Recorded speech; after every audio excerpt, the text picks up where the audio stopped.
Hello, hello, hello. Welcome to a DaVinci Resolve tutorial on how to paste that playhead. First things first, if you guys just want to leave a like and comment down below for me for the algorithm, I'd really appreciate it. So if you just press Control V when you have something copied, it should paste at the playhead.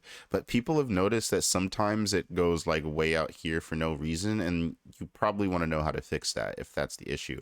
If you actually just press Alt and then X, it'll go ahead and fix that for you. And I think the reasoning that is because if you use like, I don't know, there's like a gray bar that appears sometimes up here, and it thinks that the playhead's like way over here, or for whatever reason, I couldn't tell you why, but if you just press Alt X, it'll fix it. And then now you'll be able to just Control V and paste where your playhead is. If you guys have any questions, comments, or concerns, make sure to put them down below.